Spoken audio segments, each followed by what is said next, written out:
What is going on, beautiful people? I am Lee Hammett, the diagnosed self-aware narcissist known as mental illness, and welcome to another episode of A Narcissist Explains. In today's episode, we're going to be talking about should you remain friends with your narcissistic ex? Ugh. Stay tuned, like and subscribe. Thank you.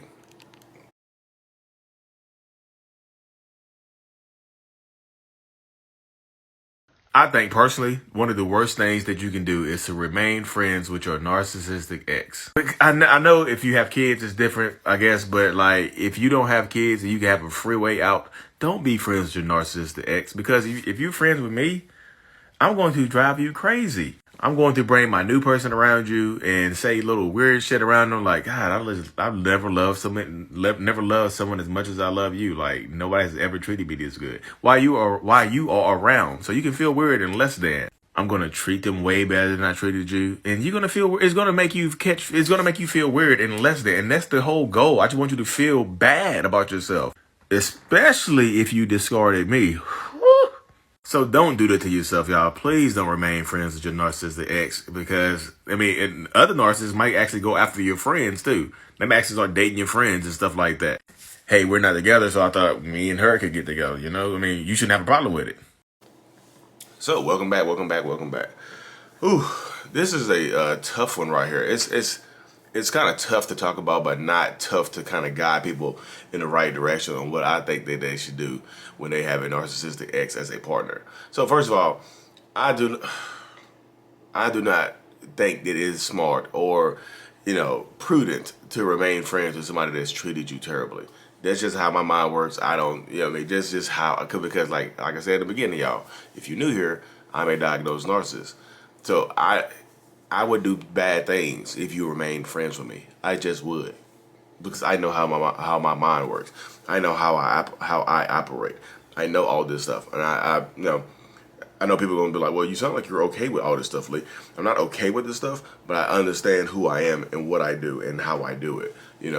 So I'm not okay with how my mind works. I'm just telling you, like, if you remain friends with me as your narcissistic ex, I'm going to do things that are out of the ordinary to make you uncomfortable around me, and going to question the authenticity of you and also of this friendship as well. So I'm just like, if you're willing to be friends with somebody that's going to be doing things like that, more power to you.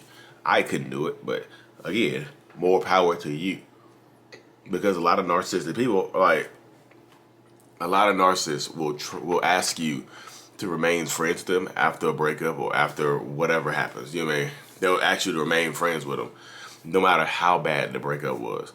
Sometimes not all of them will do this, y'all. Not all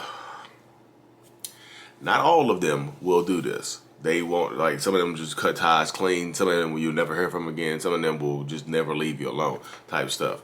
But not all of them will ask you to do this type of stuff. So if you're dealing with narcissists, toxic people, or whoever, understand that a lot of them will ask you to be friends to keep you from moving on, to keep you, what do they call it? The harem. They'll keep you alone to be as part of their narcissistic harem. Like, you can be the backup person, their confidant and things like that. And they'll also, like, I feel like being friends with a narcissist can lead to a lot of post-separation abuse as well. You know what I mean by post-separation abuse is that if you're dealing with a narcissistic person, like, even, sorry, y'all, it's 5:59 a.m. But post-separation abuse, that means that even after the relationship ends, that you still have to deal with this person. That this person is not going anywhere. Like, this is who you'll be dealing with. Like, post-separation abuse means that they're still going to mess with you and try to hurt you and mess with your mind and gaslight you and manipulate you and lie to you even after the relationship ends. Because I tell a lot of people this, like, a lot of narcissists think that they own you, y'all. They think you belong to them. That's just the mindset of it all. I promise you. They think they own you. You belong to them, and they won't let you go even after a breakup. I repeatedly tell people that, but for some reason they keep wanting to challenge me on that. Like, they'll let you go if you work hard enough, you can get out of it. No, I'm just telling y'all, a lot of narcissistic people will refuse to let you go. No matter how the relationship ended, y'all, they can leave you for somebody else. They can actively leave you for someone else, move on to another relationship, get pregnant by somebody else, having a baby by somebody else, getting married to somebody else or whatever. and still be trying to mess with you. So if they're your friends, being a friend is like being a double agent you having a double agent in your life. Somebody that you think is going to be on your side, but is actually rooting for themselves and not really being on your side. So it's really, really tough to remain to have a friendship with somebody. And plus, a lot of narcissists treat people terribly during the relationship. What makes you think that this person would be a better friend? That's what kind of blows my mind sometimes. Like, a lot of people get into these situations with narcissists, and you get out of the actual relationship dynamic. You get out of the actual relationship, but you try to remain friends with them. And I know a lot of people are just like, maybe if I take the relationship off the table, things will things will make more sense. I understand that right there. Like, a lot of people will say that, like, if you take it off the table, like, a lot of people, if you take the relationship off the table, then things can make more sense. Like, there's no more intimacy. There's nothing left in this situation right here. So, and I know a lot of people feel that way. Like, okay, cool.